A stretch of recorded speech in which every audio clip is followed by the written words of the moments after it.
Salut l'élève, je fais cette vidéo pour accompagner un article que j'ai écrit il y a déjà quelques semaines qui s'intitule « Un guide complet pour configurer un monorepo TypeScript avec l'outil Turbo ».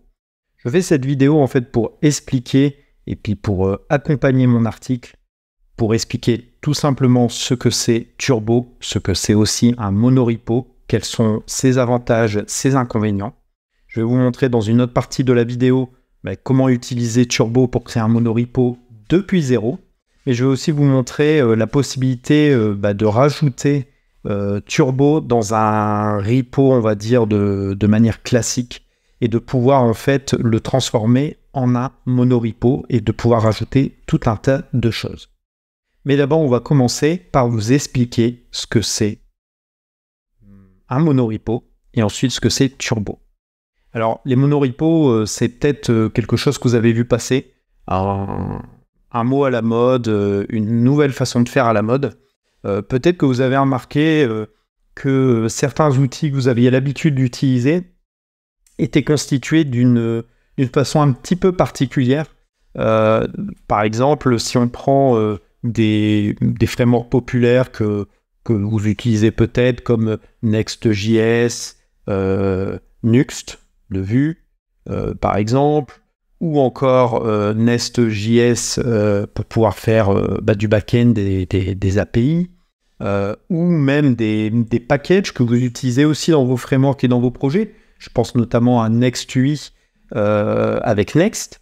Peut-être que vous avez remarqué en fait que la constitution du repo était un peu spécifique. Notamment, on retrouve le fameux dossier package.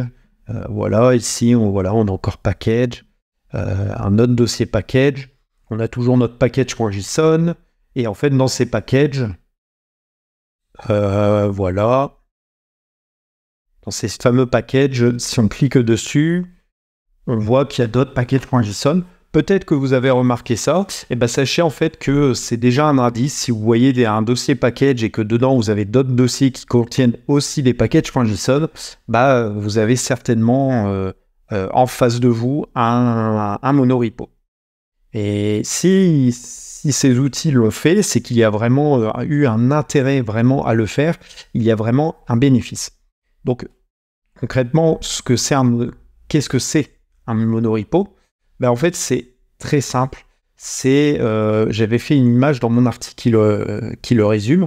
En fait, habituellement, vous avez des repos où vous avez, par exemple, un front, c'est un repo. Une API, c'est un repo.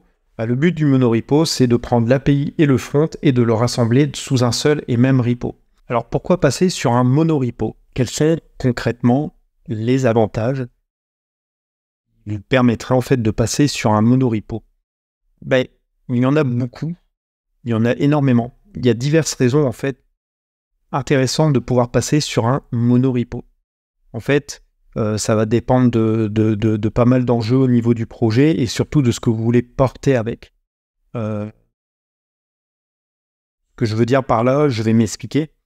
Prenons un exemple, par exemple, on va prendre Nest.js. Donc Nest.js, si vous ne connaissez pas, c'est un framework qui permet en fait de constituer des API sur une base Express ou Fastify sous un format TypeScript et qui reprend en gros la philosophie d'Angular.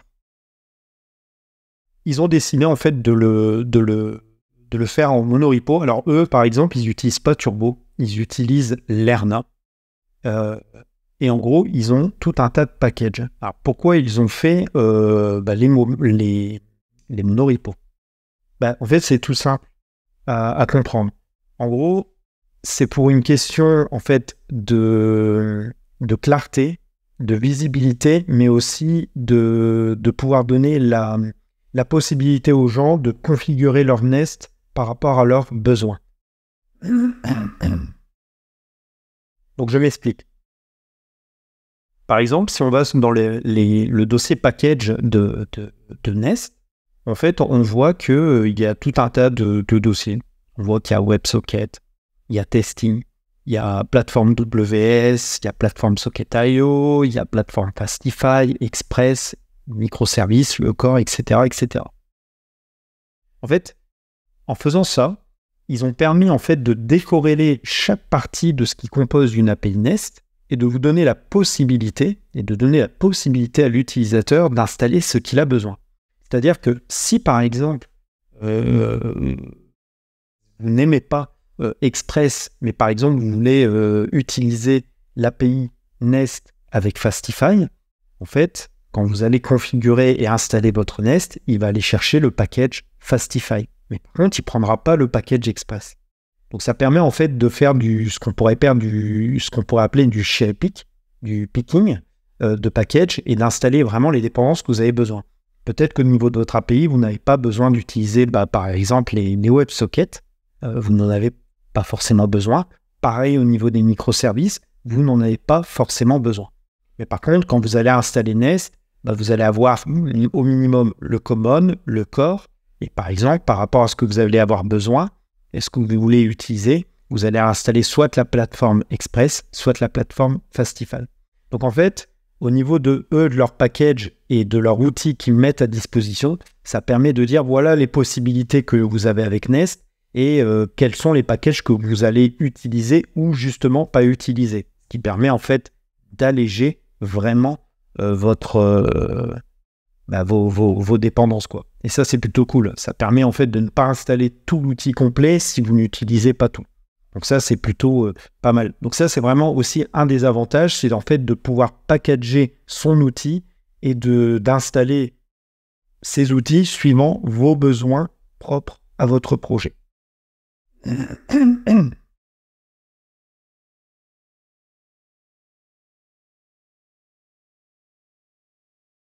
Il y a bien entendu d'autres avantages. Là, je vais plutôt parler, par exemple, en termes de gestion de projet. C'est-à-dire que si vous êtes dans une société où vous êtes, qu'on vous met sur un projet où il y a, par exemple, un front et une API, c'est beaucoup plus simple de donner l'accès à un seul repo où il y a tout la code base, toute la doc et qu'on peut voir directement les interactions entre les uns et les autres que de commencer à dire alors il faut que tu clones tel projet, puis ensuite tu clones tel dépôt, puis ensuite je vais te montrer comment il fonctionne. En fait, c'est beaucoup plus sain et beaucoup plus harmonieux d'avoir toute la code base dans un endroit vraiment unique. Donc ça peut être aussi une des raisons de pouvoir utiliser un monorepo. Je pourrais vous en citer énormément d'autres, mais la vidéo va être à rallonge, c'est vraiment pas le but. Mais sachez qu'en fait, il y a quand même beaucoup d'avantages d'utiliser un monorepo et de pouvoir le mettre en place pour des très très bonnes raisons. Comme je vous l'ai dit, des outils ou des frameworks que vous utilisez, vraiment, on voit, ils sont passés sur cette architecture et c'est pas pour rien. Si vous voulez avoir plus de détails sur les avantages, mais aussi les inconvénients, parce qu'il y en a, même si c'est pas trop le sujet de la vidéo, vous pouvez consulter mon article de blog. Et je vous ai fait en fait un tableau où j'essaie de prendre par rapport à des critères, moi ce qui me semble intéressant et idéal, des critères pour vous montrer les avantages, inconvénients d'un monorepo, multi-repo. Une petite chose quand même que je tiens à préciser, c'est que le monorepo ne va pas convenir à tout le monde et à tous les projets. Dans quel cas par exemple, le monorepo ne pourrait pas convenir si vous êtes dans une structure d'entreprise où il y a des systèmes de permission bien spécifiques pour accéder à certaines ressources. Donc, je vous donne un exemple. Vous êtes un développeur front, vous devez avoir accès que à la partie front, mais jamais avoir accès à la partie back, pour diverses raisons, que ce soit en lecture, écriture, etc. Sachez en fait que sur un monorepo, ça va être très compliqué en fait de devoir gérer ça. Parce que forcément, qui dit monorepo dit vous avez accès à toute la code base. Si par exemple, vous devez faire des restrictions, des permissions suivant certaines parties de votre code base, il vaut mieux laisser cela comme c'était jusqu'à présent, c'est-à-dire un dépôt pour chaque partie. Donc voilà. Donc le but d'un monorepo, c'est de pouvoir rassembler toutes les entités, tous les projets, tous les dépôts, toutes les dépendances, tout ce qui concerne ce projet sous un seul et même repo, pour pouvoir faire des choses beaucoup plus simples, que ce soit en termes de gestion de projet de délivrance du code. Et de toute façon, vous allez pouvoir découvrir en fait des avantages pour vous lors de la démonstration de Turbo. Et d'ailleurs, c'est une bonne transition pour vous expliquer ce que c'est Turbo. Donc Turbo, en fait, c'est un outil de Vercel, donc de la société Vercel. Donc si vous ne savez pas qui est Vercel, c'est le plus connu, c'est ceux qui sont derrière le framework Next.js basé sur la librairie React. Le business en fait de Vercel à la base, c'est de pouvoir déployer ces applications dans le cloud un peu un peu comme Heroku ou des services comme Scalingo.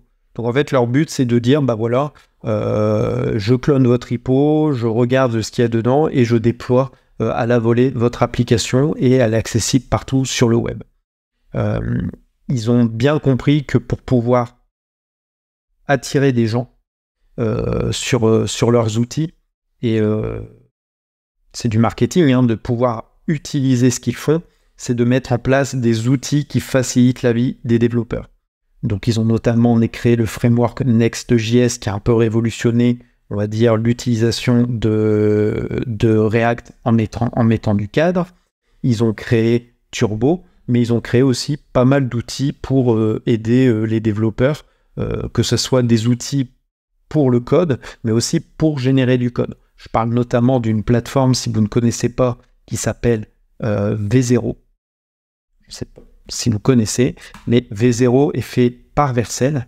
D'ailleurs, quand je le tape on voit bien que c'est fait par Vercel, ou par exemple, voilà, c'est une IA qui a derrière, où vous allez écrire un prompt et ça va vous générer une UI en chat CN UI et à intégrer directement, bien entendu, dans du React, du Next.js.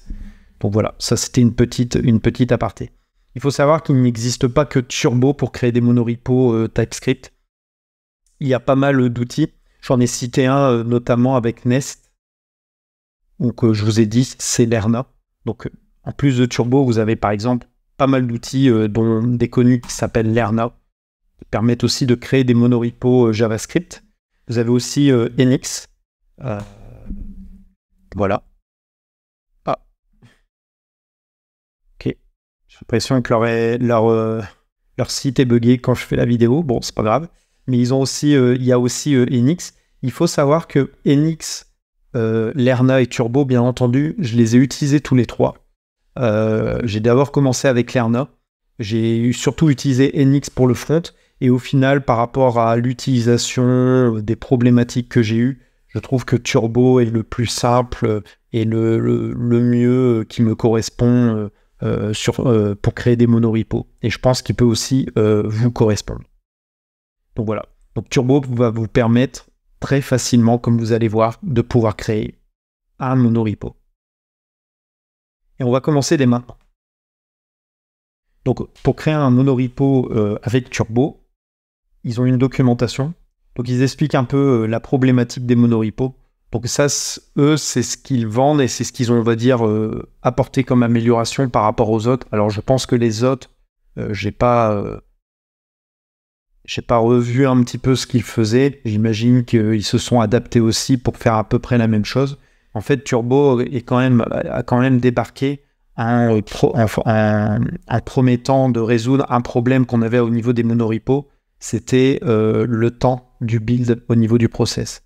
C'est-à-dire que un monorepo classique, il vous le montre. En fait, il y a le build qui va se faire, ça va prendre autant de temps. Il y a le build qui va se faire, ça va prendre autant de temps. Il y a le build qui va se faire, ça va prendre autant de temps. Eux, en fait, avec leur solution, ils disent, voilà, si jamais il y a que un package qui a changé, on va rebuilder celui-là, et comme on a les autres en cache, ça va aller beaucoup plus vite. Donc en fait, leur automatisation et leur système de build permet en fait de builder les choses beaucoup plus vite. Ils ne vont pas rebuilder des choses qui n'ont pas changé.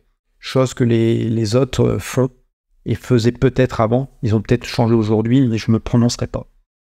Donc voilà, donc c'est un peu la marque de fabrique à la base de Turbo Repo, donc de Turbo. Comment on crée un repo, un monorepo Turbo? Leur doc est assez clair. Il faut en fait installer un outil. Alors, vous pouvez soit l'installer en global Turbo. Si vous après vous commencez à l'utiliser, moi je l'ai installé en global. Mais en fait, vous n'êtes pas obligé. Vous pouvez l'utiliser avec NPX pour exécuter et utiliser la commande create turbo qui va vous permettre de générer un nouveau repo en turbo. Donc là, la première partie, c'est que je vais vous montrer comment on crée un monorepo from scratch. On part vraiment de zéro. Et on va créer notre monorepo turbo. Donc, ce qu'on va faire, en fait, c'est utiliser tout simplement leur commande npx pour pouvoir faire un monorepo. On va partir sur l'exemple basique. Alors moi, j'utilise pnpm, donc je vais utiliser plutôt dlx plutôt que npx. Mais si vous aimez npm, vous pouvez utiliser la commande npx. De toute façon, ils ont dans leur doc les exemples avec les 3 commandes. Donc moi, je vais utiliser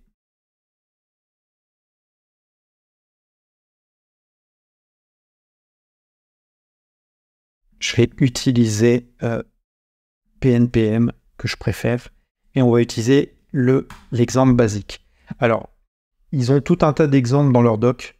Vous voyez comment créer un modèle design system, un exemple même de non-monorepo avec sans workspace, un exemple avec Z, Tailwind, Vite, Vitenux, Rollup, etc. etc. Il faut savoir que si vous cliquez sur l'un des liens, donc par exemple le basique, vous tombez en fait sur leur monorepo Turbo, enfin pardon, sur leur repo Turbo, où en fait vous avez des exemples, comme vous voyez ici. Et en fait, vous voyez, il y en a beaucoup plus que sur la doc. Donc sur la doc, je ne sais pas combien il y en a. 1, 2, 3, 4, 5, 6, 7, 9, 10, 11, 12, 13, 14. Et dans leur repo ici, ils en ont 1, 2, 3, 4, 5, 6, 7, 9, 10, 11, 12, 13, 14. Voilà, je suis à 14 ici. Vous voyez, il y en a quelques-uns d'autres. Il y en a beaucoup d'autres. En fait, ils vous montrent vraiment des exemples de cas de figure sur lesquels vous pouvez vous baser et sur lesquels nous, on va se baser. Donc nous, en fait, on va utiliser l'exemple basique. En fait, l'exemple basique, vous allez voir, c'est assez simple. En fait, on va tout de suite le découvrir. Donc là, il a dû, voilà, il a lancé la commande. Donc là, il me demande quel dossier je veux créer. Donc là, moi, je vais mettre le même nom. Donc, mais vous mettez le nom que vous voulez pour votre repo. Voilà. Il vous demande en fait quel package manager vous voulez utiliser. Donc moi, ça sera du pnpm, mais vous pouvez utiliser n'importe lequel, peu importe. Et là, il va vous initialiser votre repo avec l'exemple que vous avez choisi et Turbo. Et en plus de ça, il est gentil. Il va installer nos dépendances. Et voilà, c'est terminé. Et en fait, là, on a déjà des choses très intéressantes dans le terminal. En fait, il vous a créé 2 dossiers spécifiques.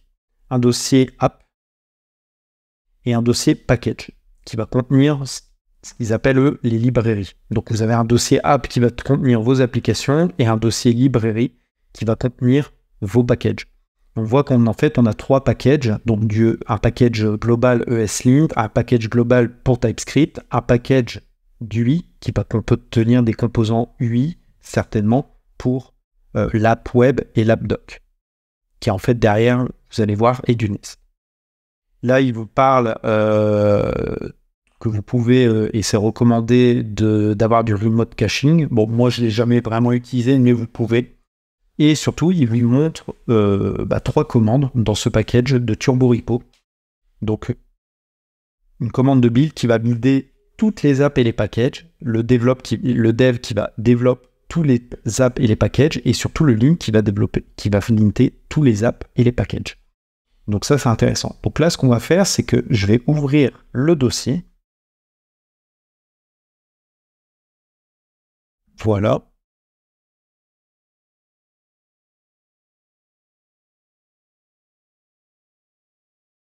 Et on va tout de suite rentrer dans le vif du sujet.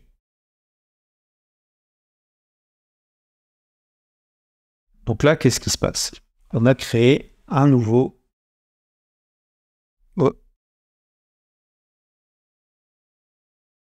Nous venons de créer un nouveau repo en partant sur le dossier basique. Alors, ce qu'il faut voir, c'est que comme je vous ai dit, on a bien les dossiers app et les dossiers package. Et en fait, c'est là l'intérêt aussi des monorepos, c'est qu'en fait, vous allez pouvoir les faire interagir les uns les autres. Parce que si vous n'étiez pas en monorepo, comment ça se constituerait? Vous auriez un dépôt pour le dossier doc, vous auriez certainement un dépôt pour le dossier web, vous auriez certainement un dépôt pour gérer votre package ESLint, vous auriez certainement un dépôt pour TypeScript config, et vous auriez aussi un dépôt pour UI. En fait, vous auriez eu 5 dépôts. Et là, en fait, tout est réuni sous un seul et même dépôt. L'avantage de faire ça, qu'est-ce que ça fait? En fait, si vous aviez 5 dépôts, comme on le voit ici, et que par exemple, l'UI, qui est le cas, est utilisé dans Web Doc, pareil pour TypeScript et config, ce que vous auriez dû faire, c'est en fait,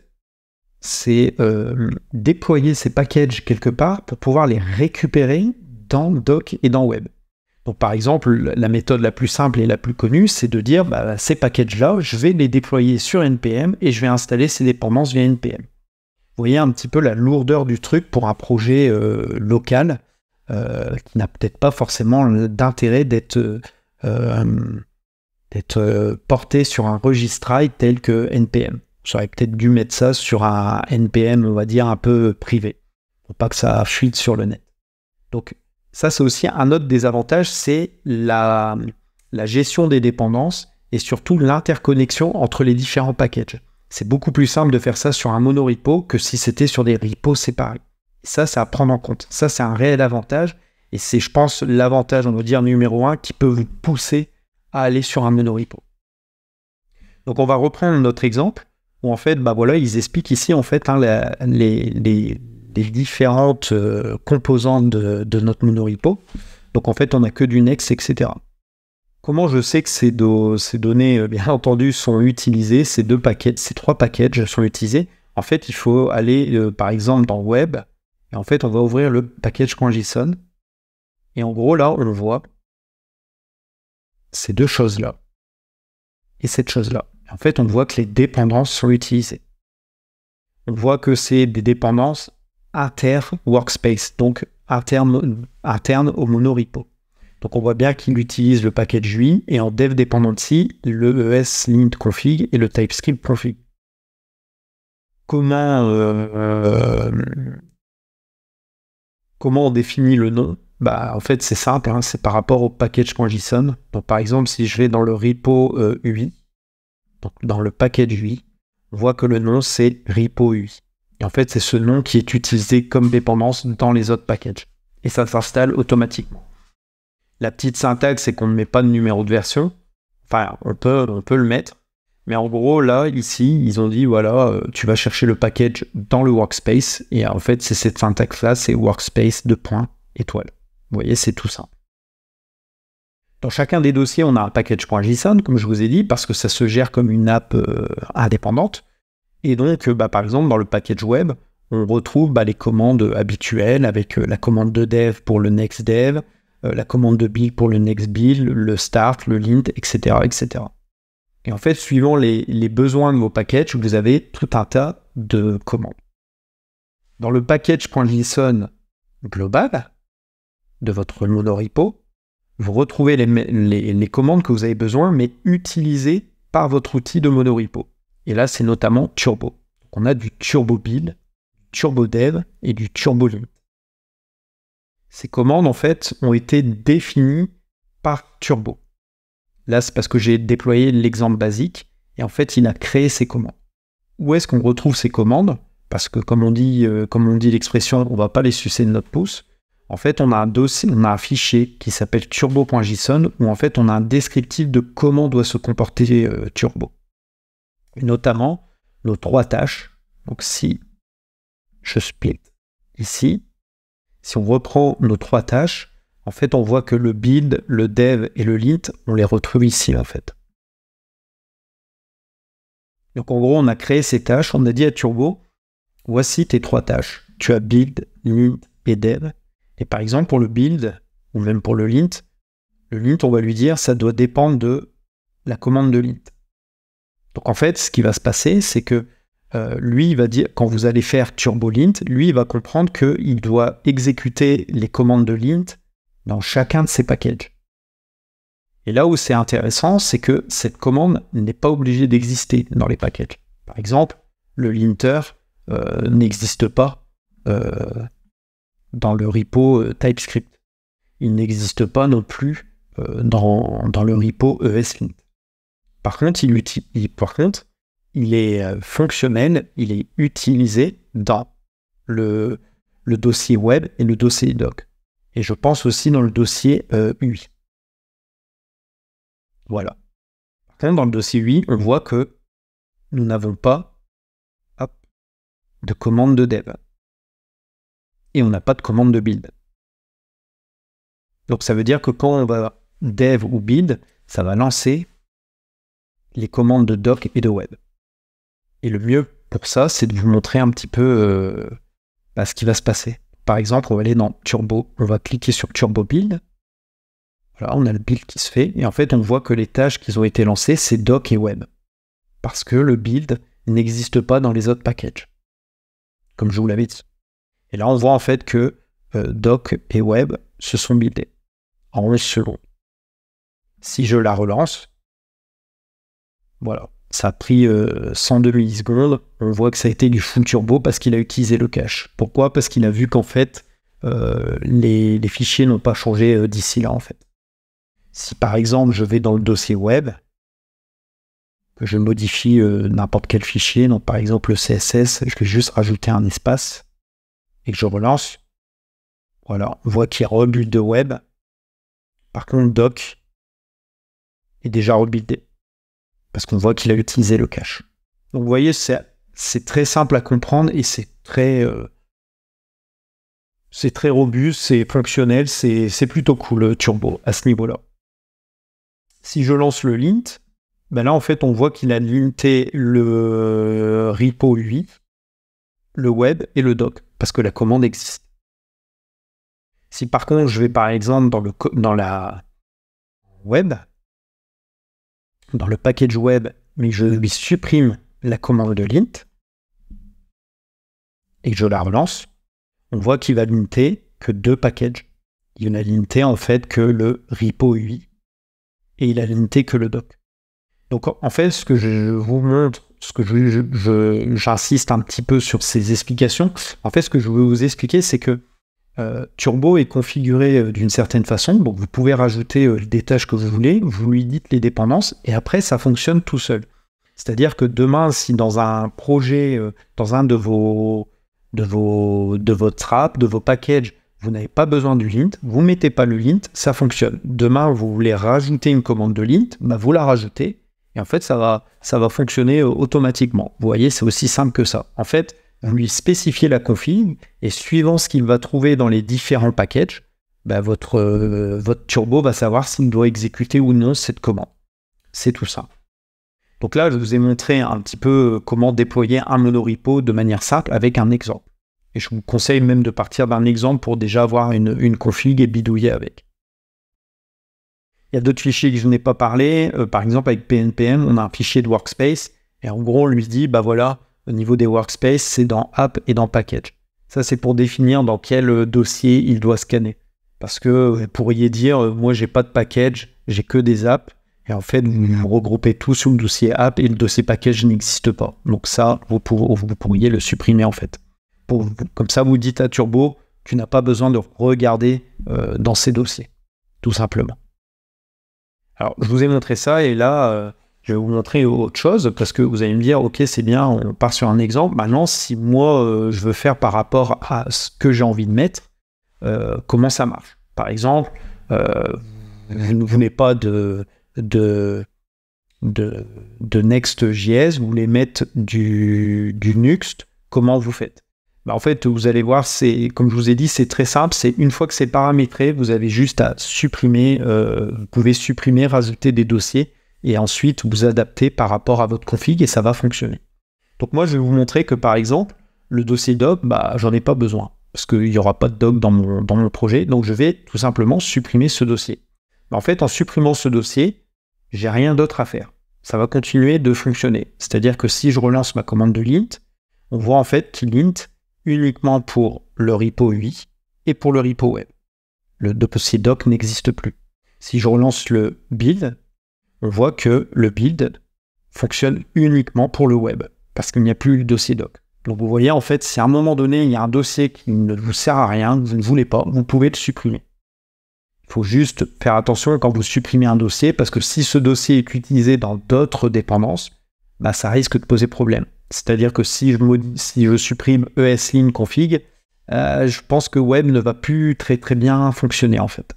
Donc ça, il faut vraiment faire attention. Donc moi là, pour l'exemple, donc là j'ai supprimé le dossier doc et par exemple, je vais rajouter un nouveau framework, un nouveau dossier. Et là, comme on a un front, je vais rajouter par exemple un dossier d'API. Donc on va rajouter Nest. Donc, comme j'en ai parlé tout à l'heure, on va rajouter Nest.js. Pour créer un projet Nest.js, on va dans la documentation et il y a une commande. Donc il y a le Nest.js CLI et ensuite il y a une commande à lancer qui s'appelle Nest New Project Name. Donc ce que je vais faire, c'est retourner dans mon dossier et je vais aller me positionner donc dans le dossier app et je vais faire un Nest New et je vais l'appeler API pour créer un dossier API. Donc là, il va me demander quel package manager vous voulez utiliser. Je vais mettre PNPM. Je pourrais mettre NPM, mais ça va me poser problème. Parce que ça, je ne l'ai pas dit, mais ça, il faut que vous soyez attentifs. C'est que comme vous êtes dans un monorepo, le monorepo va utiliser un seul package manager. Donc en fait, vous ne pouvez pas commencer à mixer, par exemple, le web, c'est du PNPM, l'API que je viens de créer, c'est du NPM. Vous ne pouvez pas dire, lui, c'est du Yarn. Non, il faut que tout le monde soit sur du PNPM. Et d'ailleurs, dans le package.json global, on voit bien que le package manager qui est fixé, c'est PNPM. Donc, c'est très important quand vous commencez avec un package manager, de toujours utiliser le même. Ou si vous voulez changer, il faut changer pour tout le monde. Ça, il faut en être conscient. Donc là, j'ai installé Nest et on voit que le dossier a été créé. Comme je connais bien Nest, je sais qu'il m'a créé un dossier Git, il m'a initié un dossier Git et j'en ai pas besoin. J'ai déjà un dossier Git qui est initialisé à la racine de mon monorepo et j'en ai pas besoin d'un deuxième. D'ailleurs, on voit que j'ai un problème, en fait, on voit que j'ai du master dans l'API et j'ai du main dans mon turbo repo. Donc là, oui, la première chose que je vais faire, c'est aller dans mon dossier API et je vais faire un rn-rf du dossier Git. Alors, tous les frameworks n'initient pas de Git, bien entendu. Là, c'est propre à Nest. Il y en a d'autres aussi qui le font, mais comme je le sais, je le fais. Donc là, j'ai supprimé le dossier Git et je vais revenir dans mon dossier principal. Et là, on voit en fait qu'il a créé mon dossier Git. Mon dossier API, pardon, avec les différentes choses, mon package, etc., etc. Donc là, en fait, ce que je vais faire, c'est par exemple, je vais faire un turbo build. Et en fait, on voit que mon Nest est en train de se builder. Et mon Next aussi. Voilà. Et on voit que les deux ont été buildés. Donc vous voyez, en fait, vous pouvez rajouter, ça fonctionne, il va chercher, Turbo va comprendre, va faire fonctionner, etc. Malgré ça, vous pourrez avoir des problèmes. Parce que quand vous fonctionnez en monorepo, c'est pas la même chose qu'avec un repo. Par exemple, si je lance la commande de dev, vous savez très bien que ça va vous lancer votre app en localhost sur un port spécifique. Et souvent, quand on installe les frameworks, ils utilisent leur propre port par défaut. Et là, en fait, vous voyez, je viens de lancer la commande de dev, et là, qu'est-ce qui se passe? J'ai que le web qui est lancé. J'ai pas l'API. Pourquoi? En fait, tout simplement parce que si on va dans le package.json de Nest, on s'aperçoit qu'en fait, il n'y a pas de commande de dev. En fait, eux, ils ont nommé start dev, start debug, start prod. Donc là, en fait, si j'ai envie que lorsque je lance ma commande de TurboDev, ça lance en version de développement mon Nest et mon Next, donc l'API et le front, je dois changer et je dois mettre du dev. Donc là, je vais relancer la commande de dev. Et là, on voit que mon API tourne et on voit que le web aussi. Sauf qu'en fait, là, j'ai une erreur. Et en fait, l'erreur, elle est simple. Il me dit, voilà, l'adresse est déjà utilisée. Le port 3000 est déjà utilisé. En fait, c'est logique parce que si on regarde le web, le Next, on voit que j'utilise le port 3000. Et pas de bol, en fait, le Next a démarré plus rapidement que le Nest. Je suis en train de me rendre compte que j'aurais dû prendre un autre exemple, un autre framework, parce que Next, ça va être chiant. Donc, soyez attentifs. Donc, ce qu'on va faire, en fait, c'est tout simplement, là, vous allez devoir particulariser, configurer au niveau des ports. En fait, ce qu'on va faire, là, c'est changer le port par défaut, et on va mettre, par exemple, le 5001. On pourrait mettre le 5000, mais le port 5000 est un port réservé sur les macOS. Comme je suis sur Mac, ça va poser problème. En fait, c'est ce que vous devriez faire en temps normal, c'est-à-dire que si jamais vous aviez deux dépôts, un de l'API, un du front, et que vous deviez les cloner tous les deux et les lancer de manière indépendante, les commandes de dev, pour faire fonctionner votre environnement, vous devriez de toute façon avoir des ports différents. Et en fait, dans Nest, c'est simple, on va aller dans le main.ts, et on va changer le port ici. On va mettre le port 5001. Voilà. Et on voit que voilà, mon API elle a redémarré et on voit que là elle démarre et elle fonctionne. Donc là on a une API qui fonctionne. Et donc si je vais ici et que je fais http localhost 3000, on a bien notre Nest qui tourne. Et si je mets le 5001, on a notre beau Hello World de Nest.js. Donc vous voyez, rajouter un nouveau framework, une nouvelle API, etc., c'est tout à fait fonctionnel. C'est très simple en fait à utiliser. Si vous voulez utiliser des packages, comme je vous l'ai montré, donc je vais stopper le dev. Si vous voulez utiliser des packages dans vos apps, par exemple, admettons, donc l'API, je ne vais pas rajouter lui parce qu'il n'y a pas d'intérêt. On a vu que le package web, ici, on peut lui rajouter la dépendance API de lui, pardon.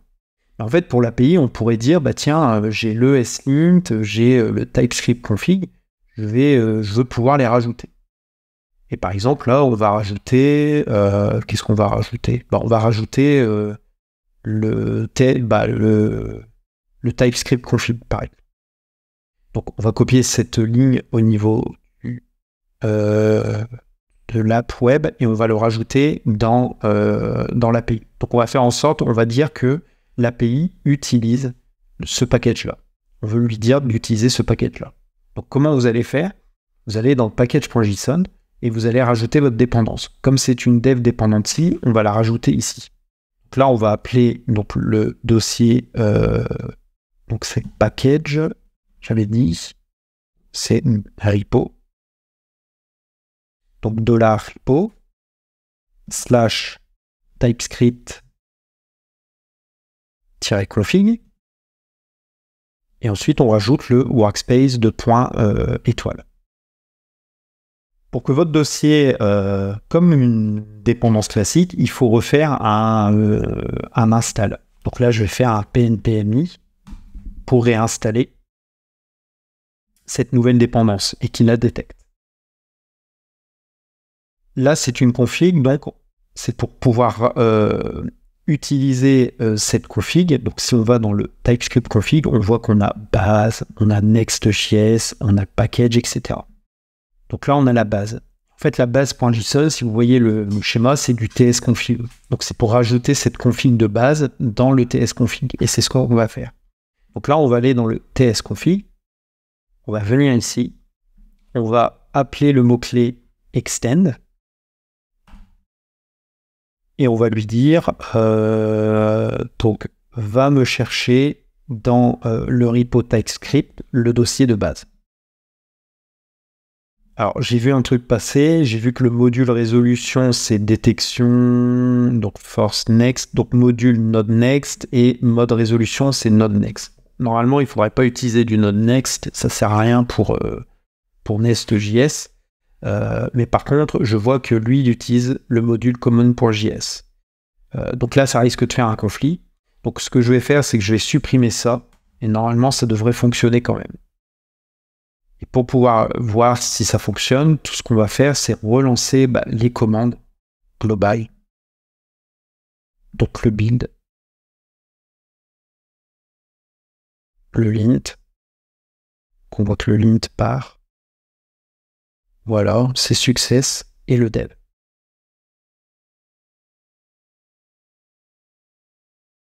Voilà, et tout se lance. Donc on voit que ça fonctionne. Donc vous voyez, en fait, vous rajoutez le package et ensuite vous l'utilisez où vous voulez.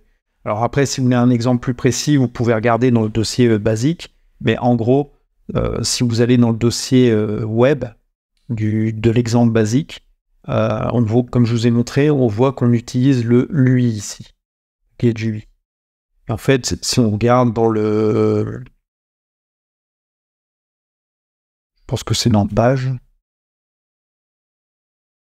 Voilà, on voit que dans page, vous voyez, il appelle en fait un composant du package UI. Parce que oui, dans le package UI, je ne l'ai pas montré, mais en fait, il y a des composants. Il y a un bouton, une carte et du code. Et là, en fait, on voit qu'il utilise le composant du bouton et on voit qu'il appelle le composant ici. Et en fait, ça fonctionne. Si je relance ça, voilà, on a le Open Alert, vous voyez. C'est le fameux bouton de notre UI, en fait. Ça veut dire que si je modifie ce bouton-là et que je dis, je mets coucou,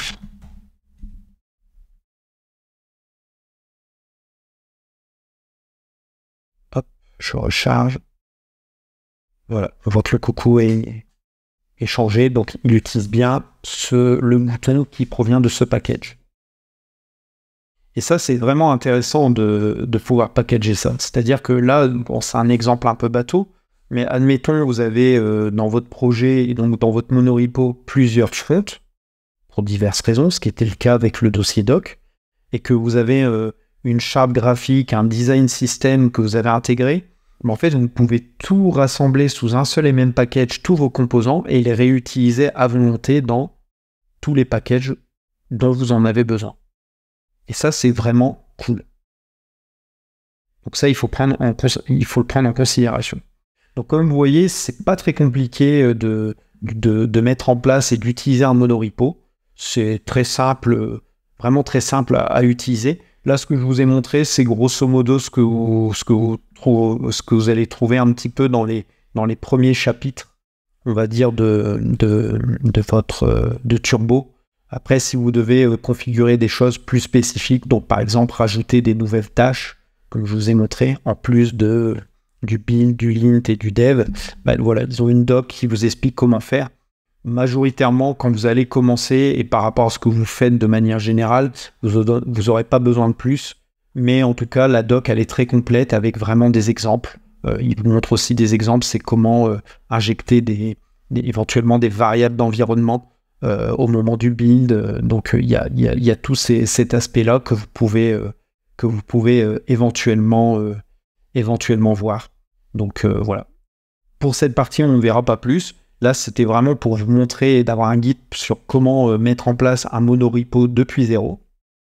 Et là, dans un second temps, je vais vous montrer comment transformer un repo classique en un monorepo. Donc maintenant, je vais vous montrer une partie très intéressante, certainement pour vous, qui avez déjà un projet en place. C'est comment rassembler plusieurs dépôts en un monorepo. Parce que c'est un cas assez intéressant. Alors, le truc, c'est que j'avais dans l'idée de vous faire un exemple, en fait, avec mon blog. C'est-à-dire que voilà, j'ai mon blog actuel qui tourne avec un front sur Astro. Et j'ai aussi mon API qui est dans un autre repo. Le problème, c'est que mon API, à l'heure actuelle, elle fonctionne déjà avec un monorepo turbo. Donc on voit déjà qu'il y a le dossier package et le dossier turbo. Je pourrais prendre le package directement API et le mettre, mais ça serait pas très intéressant dans le sens où l'API dépend du package application, infrastructure qui dépend de domaine, etc., etc. Donc ça risque d'être un peu chiant à faire et ça sera pas très pertinent.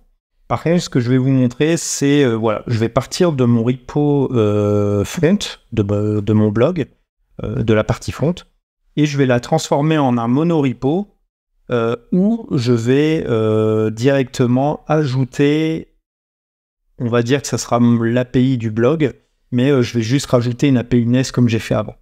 Comme ça, c'est juste pour vous montrer comment transformer un dépôt classique en un monorepo et comment rapatrier d'autres monorepos. Ça sera la même subtilité. Donc la première chose que je vais faire, c'est donc je vais copier cette URL là et en gros je vais cloner mon projet. Donc là je vais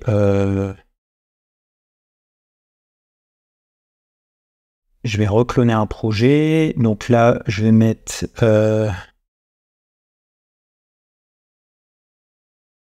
je vais l'appeler ALP monorepo. Je vais mettre ça. Et je vais cloner le projet. Donc en fait, si vous allez dans la doc de Vercel, en fait, il vous explique comment rajouter Vercel à un repo existant. Donc c'est vraiment pour ajouter Vercel. Il vous explique les étapes. Vous installez Turbo, vous rajoutez un turbo.json. Voilà. Là, c'est pour vite. Voilà. Donc il dit vous rajoutez ça. Donc vous pouvez le faire. Vous avez plusieurs manières de faire en fait. C'est soit de vous... comme on en a déjà un, soit vous prenez un repo basique et vous repartez dessus là et vous l'adaptez, ce qui est possible de le faire. Soit vous le faites un peu manuellement, comme là on va le faire. Alors, il y a un petit truc que j'aimerais bien préciser avant de démarrer, c'est si vous êtes dans l'idée de rassembler plusieurs de vos dépôts en un seul pour faire un monorepo, vous allez devoir faire un choix. Parce que vous allez perdre de l'historique Git. Donc je m'explique. Si votre but c'est de rassembler vos différents dépôts en un seul, forcément vous allez devoir partir d'un seul dépôt. Là dans mon exemple, je vais partir de mon dépôt front. Et même si je ne vais pas le faire pour des raisons que je vous ai citées juste avant, je vais rajouter mon dépôt back avec mon API. Là, en fait, je vais perdre tout l'historique Git de mon API. Parce qu'en fait, ce qui va faire foi, c'est l'historique Git du dépôt sur lequel je me base en premier. Et là, ce sera mon front. En fait, ce que je veux vous dire, c'est que vous allez perdre l'historique Git de la plupart de vos repos. Vous pouvez n'en conserver qu'un. Ce ne sera pas possible de pouvoir les fusionner, tout simplement. Donc ça, c'est un inconvénient dans le cas où en fait vous les basculez de multi-repo à monorepo. Il faut savoir que vous allez devoir faire une concession et perdre de l'historique Git, malheureusement. Après, vous pouvez toujours archiver vos anciens multi-dépôts pour quand même avoir de l'historique Git vraiment pour historique en archive, mais vous sachez que vous ne pourrez pas récupérer, vous ne pourrez pas avoir l'historique Git dans l'historique Git principal de votre monorepo. Ce ne sera pas possible. Donc voilà. Donc là, je suis sur un repo, mon repo front, donc avec mon Astro. Donc la première chose que moi je vous conseille de faire, c'est de créer les différents dossiers. Donc là, moi dans mon cas, j'ai pas besoin de package. Parce que voilà, j'aurais pas besoin de package, je sais que j'en aurais pas besoin. Voilà, c'est défini comme ça. Vous pouvez rajouter quand même le dossier package, mais moi je l'utilise pas, mais pour la bonne chose, vous pouvez le mettre comme ça, il est prévu. Je vais rajouter un dossier app, voilà. Et dans ce dossier app, je vais l'appeler, je vais mettre un dossier front, mon front, donc je vais mettre Astro. Et là, à partir de là, qu'est-ce que je vais faire? Je vais copier mes différents dossiers que compose mon repo. Donc, je vais prendre tout ça Voilà. Et je vais tout copier dans Astro. Comme vous voyez ici. Voilà. Là, j'ai tout déplacé. Alors, à partir de là, moi, voilà, le Astro ici, il est utilisé il est utilisé justement avec PNPM. Très important dans vos repos, quand vous faites ça, forcément dans vos repos, vous avez certainement un yarn.log, un package.log. Il faut absolument les supprimer parce que, en fait, sinon ça va provoquer des petits problèmes au niveau du monorepo. Il ne faut pas qu'il y en ait dans les repos indépendants. C'est vrai que ça, je ne l'ai pas dit avant. Mais en fait, c'est très important. Si vous regardez ici, vous voyez, chacun a un package .json. Mais en fait, si vous regardez, quand j'ai fait le install, j'ai pas de PNPM lock. J'en ai qu'un vraiment à la racine. Et il faut absolument en avoir qu'un seul à la racine. Donc, c'est vraiment très, très important. Donc, vous rajoutez le Astro. Moi, ce que je vous conseille de faire, c'est déjà de moduler votre monorepo pour le faire fonctionner et seulement après de rajouter les nouveaux packages. Donc là, il va nous manquer plusieurs choses. Il va nous manquer, donc si on reprend l'ancien repo, il va nous manquer pour que ça fonctionne un fichier turbo.json, un PNPM workspace pour que ça fonctionne au niveau de turbo et notre package.json. Pour aller plus vite et pour faire de manière plus simple, je vais copier les différents fichiers dont j'ai besoin. Donc je vais copier tout ça. Et je vais les copier à la racine de mon repo. Voilà. Alors le turbo.json, je vais le changer un petit peu. Parce que moi, en fait, j'ai pas de next. Ça me sert à rien. Je suis pas vraiment sur une configuration vite. Mais je sais que mes dossiers vont se finir avec des dossiers dist, comme vous pouvez le voir. Donc en fait, ce que je vais faire, c'est que je vais copier le turbo.json de vite, qui ira très très bien. Je vais peut-être récupérer par contre le lint, parce que je me dis que le lint, ça peut être intéressant. Hop, on va le copier là. Et voilà. On va le mettre comme ça. Le workspace, on peut le laisser. J'ai mis le dossier app et package, même si dans mon cas, il ne sera pas utilisé, mais ça, c'est pas grave. Et ensuite, on va aller dans le package.json. Donc là, je vais le renommer, je vais l'appeler ALP monorepo tuto.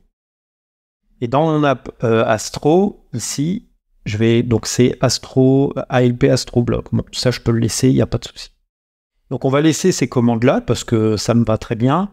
On va laisser Prettier en global, Turbo et aussi TypeScript. Et le engine, on va le laisser comme ça.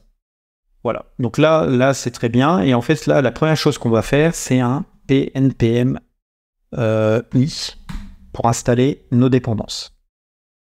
Donc moi, je vous conseille déjà de faire ça, c'est de refactoriser votre repo principal, tout ce qui est à la racine, dans un dossier correspondant dans le dossier app, de rajouter votre package.json avec la dépendance de Turbo et les dépendances minimales, et pareil pour du PNPM workspace et le fameux fichier turbo.json. Et on installe.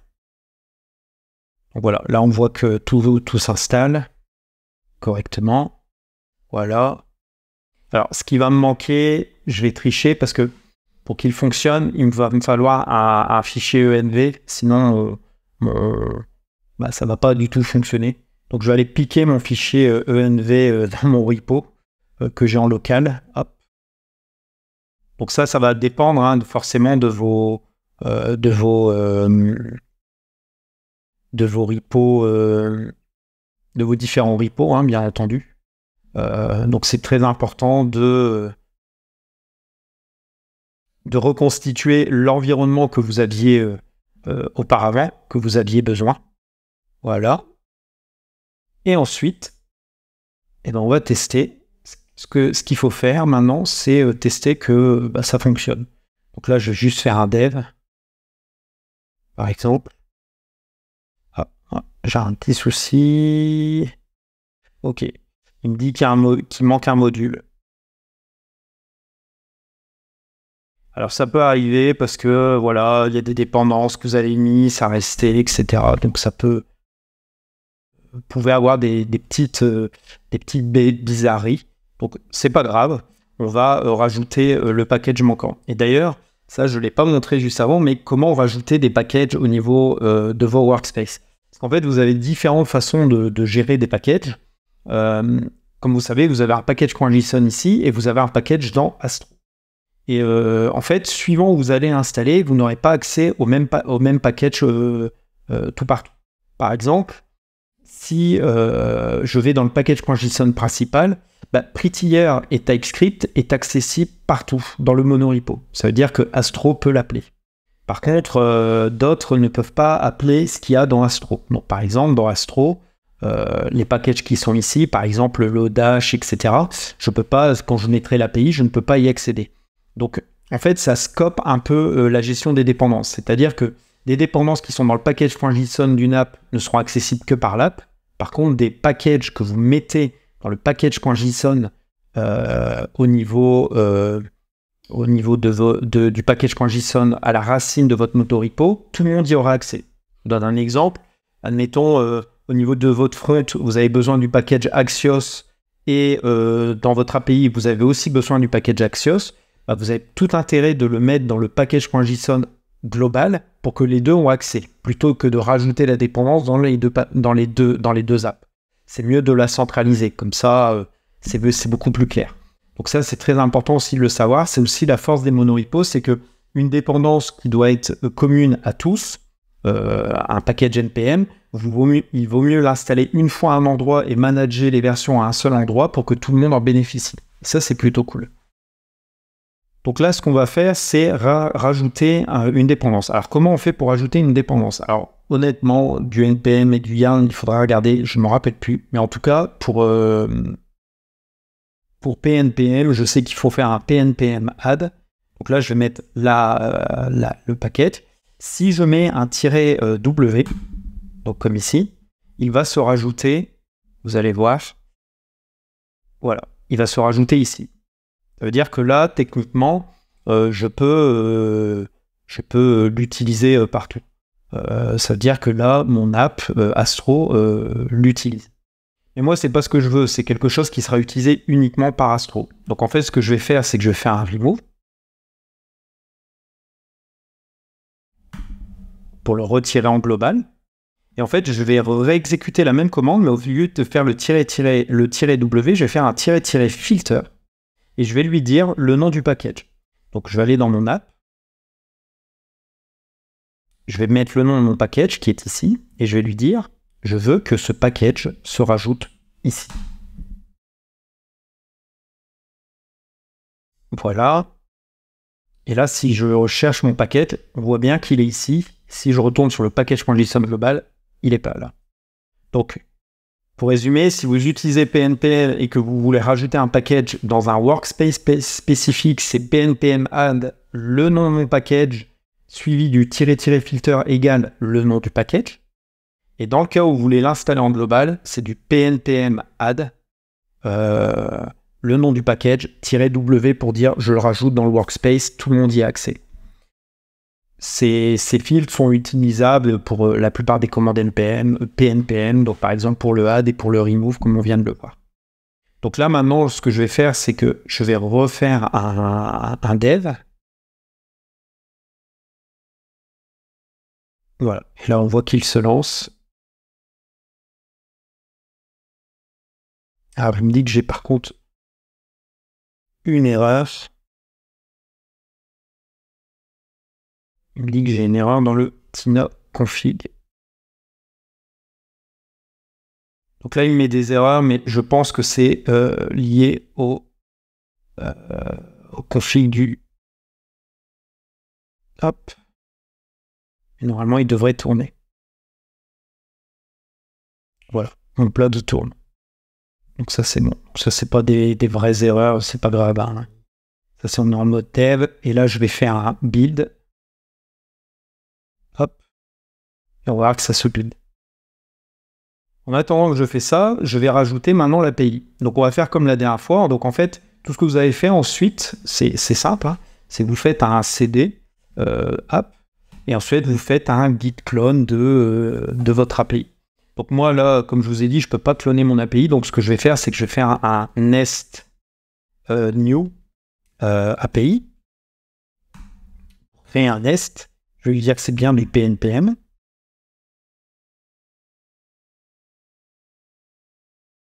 Donc là, on voit bien, hein, le build se poursuit au niveau de mon Astro.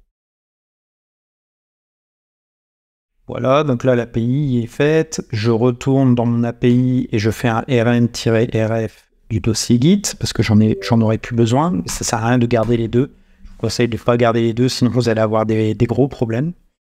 Donc voilà. Et là, j'ai l'API qui tourne. Donc on va le laisser comme ça. Et voilà, on voit bien que notre build fonctionne. Donc là, je vais l'arrêter. Je vais relancer un dev. On va voir ce qui se passe. Alors forcément, je ne peux pas lancer le dev. Pourquoi ? Parce que l'API... Alors, je vais faire un truc parce que sinon on va avoir trop d'infos dans la console et tout. Ça va être pénible. Donc le dev, c'est ça. Oui, c'est parce qu'il fait l'astro check watch. Je vais juste faire un astro dev. Hop. Voilà. Et ensuite, on va dans le package de notre belle API et on va le mettre en dev comme ça. Voilà. Je retourne ici et je refais un turbo dev. Donc là, on voit que l'API et le front se lancent. Donc là, si je le relance et que là, je mets le port 3000, parce que lui, là, je n'ai pas changé et surtout, je suis pas avec du Nest. Donc c'est pas la même URL. On voit que mon API tourne bien sur le 3000 et j'ai bien mon bloc qui fonctionne ici. Donc là, on voit que tout fonctionne en fait. Donc vous voyez, c'est vraiment simple de convertir un multi-repo en monorepo. Alors, bien entendu, on va pas se le cacher, suivant ce que vous avez comme application, plutôt complexe, pas complexe, vous allez avoir forcément des problèmes. Il suffit que vous n'utilisez pas le même package manager, que vous n'utilisez pas les mêmes versions de Node, etc. En fait, vous risquez forcément d'avoir des problèmes. Mais c'est pas plus mal parce que ça va vous permettre en fait d'harmoniser votre application, votre infrastructure pour que ça soit vraiment très homogène et éviter d'être hétérogène et d'avoir des versions divergentes, dépréciées, etc. Donc là, vous voyez, en faisant le build, tout fonctionne là, par chance. J'ai pas eu de problème. Et vous voyez, c'est assez simple. Et là, en fait, je me retrouve vraiment... J'ai transformé un repo classique en monorepo, où j'ai mon API et j'ai mon blog Astro. Donc ensuite, pour vous montrer un cas de figure intéressant, donc je vais aller dans... qu'est-ce que je pourrais utiliser ?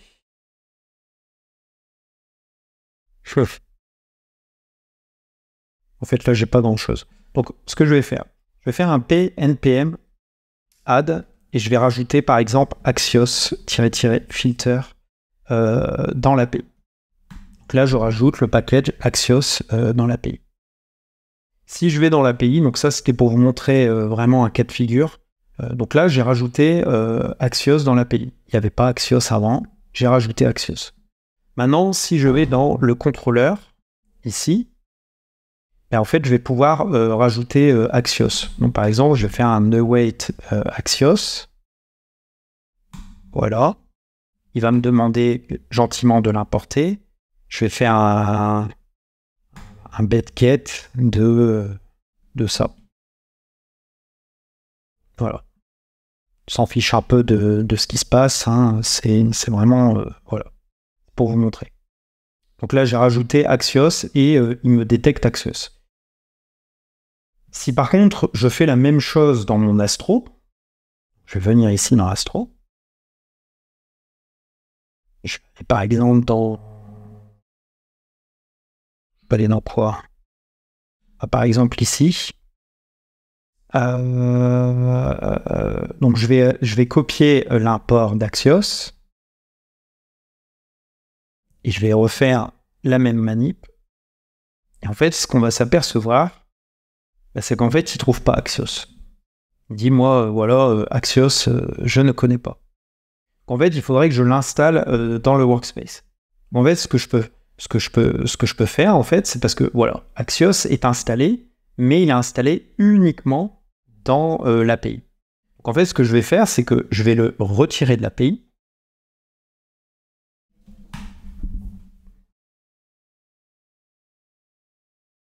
Voilà, donc il n'y a plus Astro au niveau de l'API.